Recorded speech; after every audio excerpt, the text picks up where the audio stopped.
As you might just have gathered by my rather natty dress attire, this is not your average motoring test in Britain.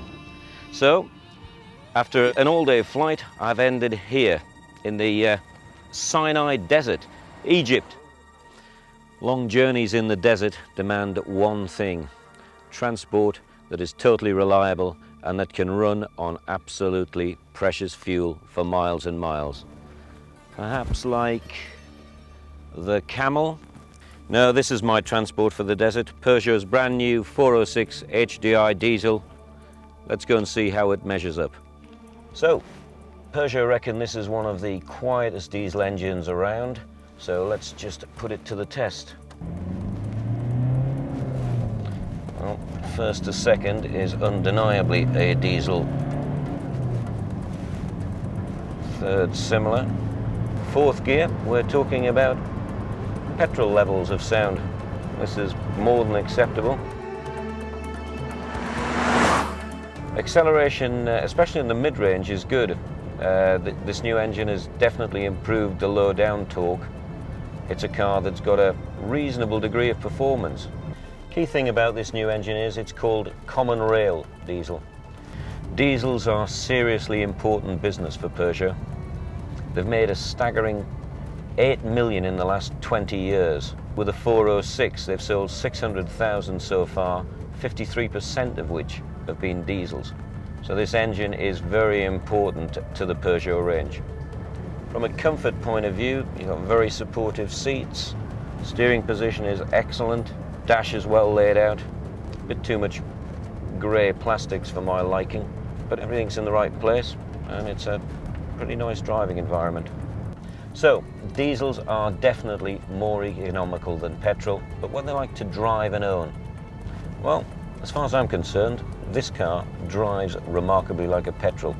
It is perfectly acceptable for day-to-day driving.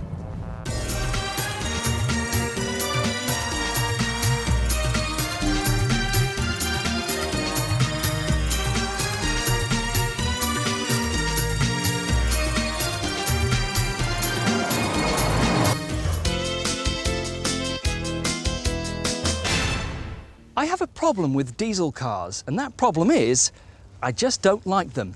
People can tell me how good such and such a diesel car is until they're blue in the face, how many miles to the gallon they get and so on. It matters to me not a jot.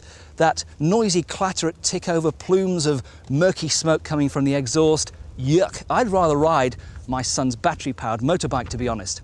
However, my mind was swayed a little when I drove the new Audi A6 with a 2.5 V6 turbo diesel. Smooth, responsive and powerful, adjectives you wouldn't normally apply to a diesel car. So we've decided today to bring together the Audi A6 and the new BMW 530 diesel. Now, both of these cars sell by the bucket loads in their petrol variants. Audi are well known for producing cracking diesel cars. So, is Audi's crown slipping a little with the advent of the new BMW? We'll see.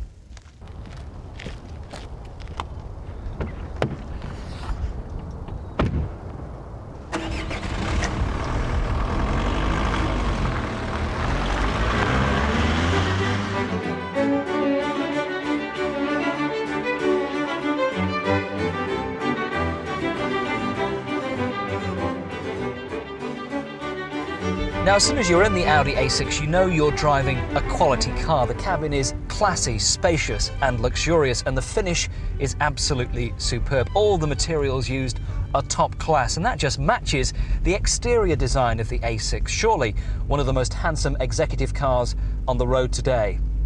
The A6 has a top speed of 133 miles per hour. It'll do 0 to 60 in just under 9 seconds, fast enough for most busy executives. And the ride and handling of the A6 are more than adequate. It soaks up poor road surfaces with ease. And remember, almost uniquely in this class of car, the A6 is front-wheel drive. Now, most people buy diesel cars for their excellent fuel economy, and here's where the Audi wins hands down. It'll do 28 miles per gallon urban, 53 extra urban and 41 to the gallon on the combined cycle, and that could give you, if you drive it sedately, a range of about 800 miles to the tank, and that is fantastic.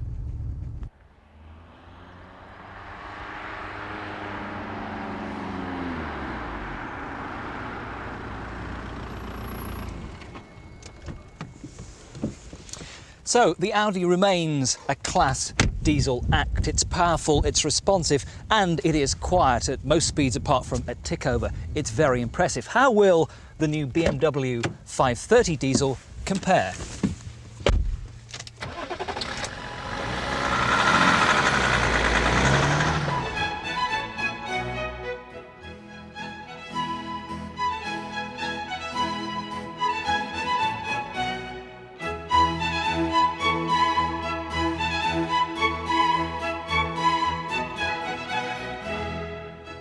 The first thing you notice about the BMW is the power that this new 3-litre 6-cylinder common rail diesel engine kicks out. It produces 184 brake horsepower with 287 pounds of torque, and that makes it feel a lot nippier and more powerful than the Audi, although performance figures suggest that the 530 is only marginally quicker than the A6. With the BMW having substantially more power than the Audi, progress is fast and perhaps easier than in the A6. You can rev right up to the 4,600 RPM red line, and there's hardly any turbo lag, just a slight flat spot at around 2,000 RPM.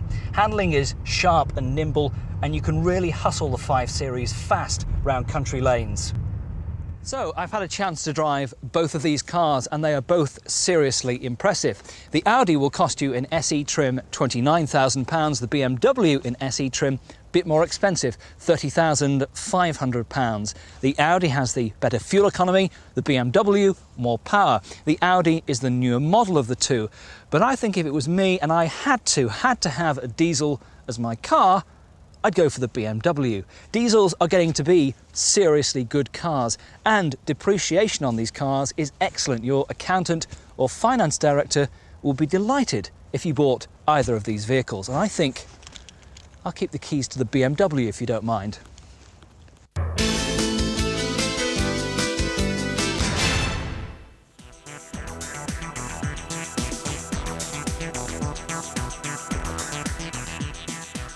One of the surprises Land Rover unveiled at the Discovery launch was the new Storm diesel engine. It's not related to any BMW unit. The Storm was in the early stages of development when the German firm took over. Originally planned as part of a modular group of 4, 5 and 6 cylinder units, the Discovery gets the 2.5-litre straight 5, producing 136 bhp, but more importantly, a maximum torque of 232 pound-foot. And a large proportion of that torque comes very low down in the rev range. In order to achieve the specific requirements of Land Rover's heavy off-roader and still meet future emissions requirements, the engineers needed to turn to high-pressure direct injection. The engineers chose to adopt electronic unit injectors, or EUI. This system had a proven track record in large diesels fitted to trucks, reducing emissions whilst increasing economy. One of the keys to good diesel emissions is high-pressure fuel injection. EUI uses an individual camshaft-driven plunger pump for each cylinder's injector.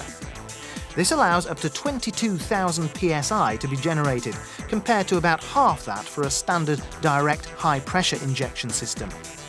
And because the pressure is only contained for a short period within the injector, there's plenty of potential to increase the pressure further. Common rail systems, which are becoming the vogue in diesel design, are limited in the pressure they can contend with because of the connections and distribution pipes needed for them to operate.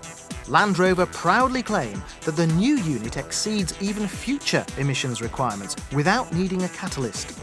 They also say that there's room for even greater results in future as the TD5 is developed further.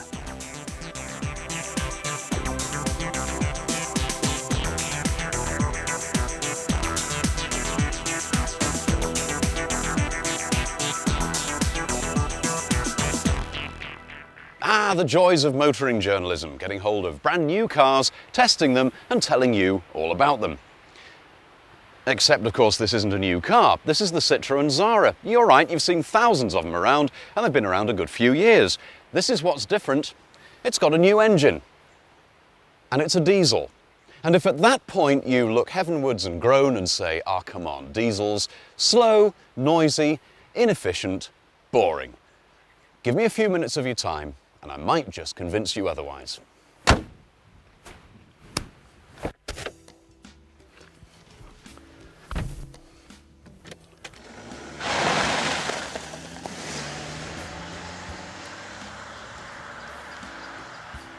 The ride and handling of this car is very good indeed. It's not exceptional, but it's okay. And it is supremely comfortable. Behind the wheel, everything falls to hand easily, and really, really comfortable seats. Best I've sat in for a very long time. It's also remarkably quiet, especially at motorway speeds, partly because the engine's only doing less than 2,500 RPM at 70, but also because this new diesel engine really is very, very refined, probably the quietest diesel I've known, and Citroen say that this is actually quieter than the petrol-engined Tsara models. The usual criticism of a diesel engine car like this is that although there is plenty of power and torque available, it all comes in a very narrow range of revs. Now, although that means that you get lots of grunt low down, so you don't have to thrash the thing to get anywhere, it also means that sometimes, for example, when you're overtaking, you kind of run out of engine and you're forced into making a gear change just when you really don't want to make one. This engine cures that problem. If any diesel drives like a petrol engine, let me assure you, this is the one. When you look at the figures on paper, they're not actually that exceptional. After all, 90 brake horsepower out of a 2-litre diesel ain't no great shakes. VW Audi managed 90 brake horsepower and indeed 110 brake horsepower out of an engine that's slightly smaller than this one. What makes this one so very different is that 90% of that torque, the pulling power if you like, is available right the way through the rev range. What that means in practice is that fourth gear will take you from 25 miles an hour to over 100 miles an hour. I think it's fair to say that that VW Audi 1.9 diesel engine, available in two forms remember, a 90 brake and 110 brake, has up until now been the benchmark.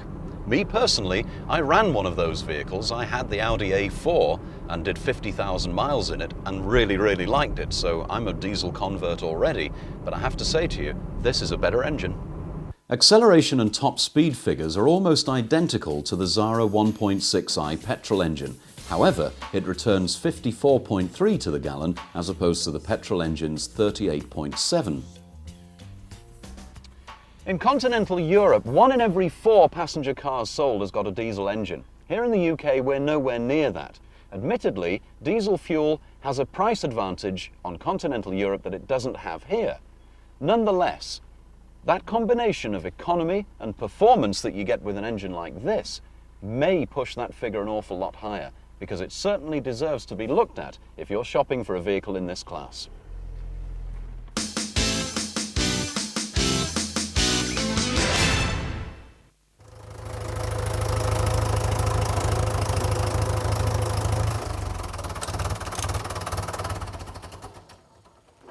The history of the diesel engine in cars is relatively short in automotive terms. Okay, I know we've been fitting diesel engines to vehicles like these for many, many years, and Mercedes have a long and illustrious history of fitting diesel engines to passenger cars. But the small passenger diesel really only started back in 1976, when Volkswagen first fitted a diesel engine to the Golf. It really wasn't until the 1980s that diesel cars started to take off in any sort of numbers on the British market, and even then they were perceived as economy specials bought by people who were after the ultimate miles per pound and weren't too worried about their comfort and extras. And despite the pricing policy in this country, where diesel fuel is ludicrously more expensive than petrol, diesels still represent a significant economy advantage over petrol.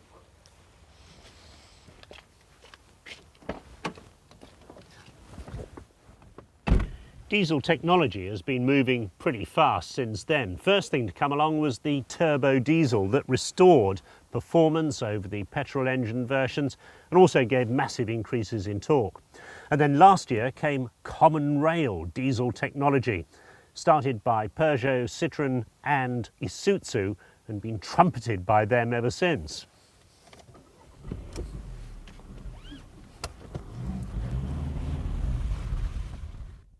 Now there's a new development from Volkswagen called pump doos. It means unit injectors. Only a small increase in power, it's true, up to 115 brake horsepower from the 110 brake horsepower of the old unit. And the new unit replaces all Volkswagen diesels right across the range. But the big increase is in the torque figure, up a massive 20% to 210 pounds-feet. Now, if that sounds like yet another bit of meaningless motoring jargon, ponder this. That's just a smidgen under the torque figure of Jaguar's new 3-litre engine in the S-Type. So you've got the power of a Jaguar in this little Golf estate. And moreover, it produces that torque figure at just 1,900 revs, compared to 4,200 in the Jaguar. What does that mean to you as the driver? Well, it means you've got instant, effortless power. You don't have to be rowing this thing along all the time. Despite the 6-speed gearbox, you can just cruise in any gear, put your foot down, and there's the response. There's been a few technical raised eyebrows about common rail diesel technology, because you need 20,000 pounds per square inch pressure, and that's delivered across the top of the engine and into the injectors. And people say, well, what about a leak or in an accident? Isn't the diesel at very high pressure? Pump duos is at an even higher pressure, 30,000 pounds per square inch, but it's actually developed right at the point of the injector and the engine block, by each individual injector having its own tiny cam-driven pump. So that means the diesel supply to the top of the engine is at normal diesel operating pressures. No problems there.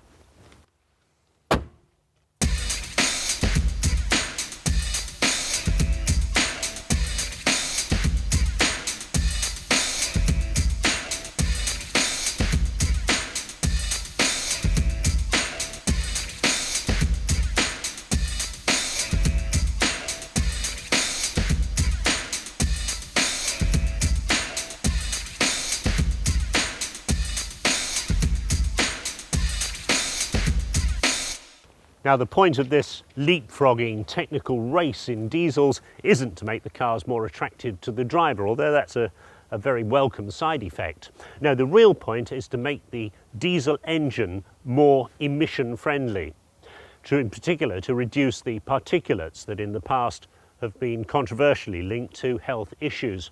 Now, this new pump duos engine meets all the proposed European legislation on diesels, and it becomes even more economical. This technology is going to be used in what they call the 3-litre Lupo. Now, that's not a Lupo with a 3-litre engine.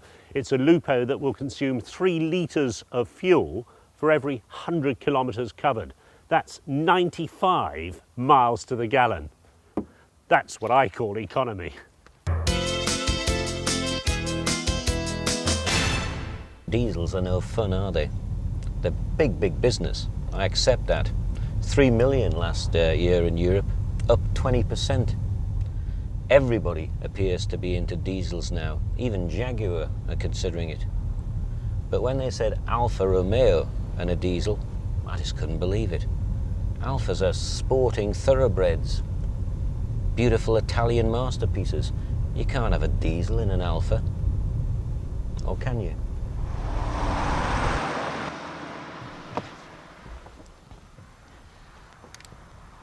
I can't say I'm a great lover of diesels. I mean, nobody actually loves diesels anyway. But they do have a place in modern society. They're dependable, predictable. But could you ever imagine one in a beautiful looking machine like this, an Alfa Romeo 156? My first impressions are definitely it's a no-no. Alfa Romeos and diesels, I don't think so. I bet there are quite a few Alfa Romeo aficionados turning in their grave now at the sight of this, the dreaded D letter. A D, as we all know, stands for dull and dreary and noisy and loud. But in the case of Alfa, they say it stands for P for performance. And in fact, it could even be D for devilish, because the performance of this car on paper is remarkably good. And it's a performance that Alfa feel confident enough to say can wear their badge as a whole new brand for the marque in the UK.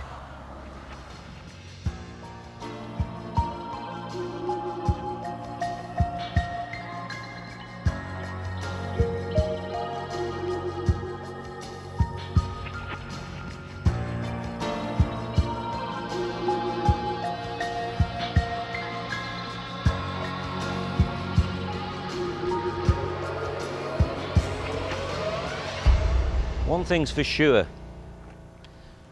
whether or not the Alfa delivers the performance and the economy that you have to have with the diesel, we'll soon find out on the road. But the fact is, this will definitely be the best looking diesel in the world, because the Alfa 156 remains one of the great beauties of motoring. This car looks wonderfully good from any angle, and even with a diesel badge on the back.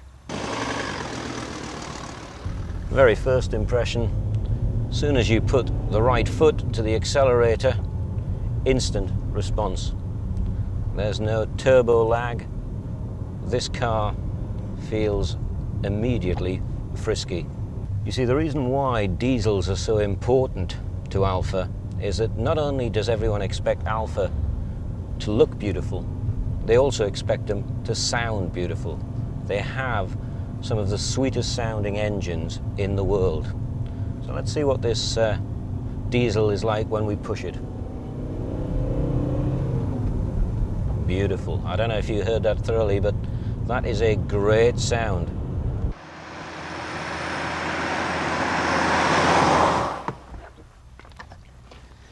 So, if, like me, you told your friends you'd never be seen dead in a diesel, tell them you've had a change of mind.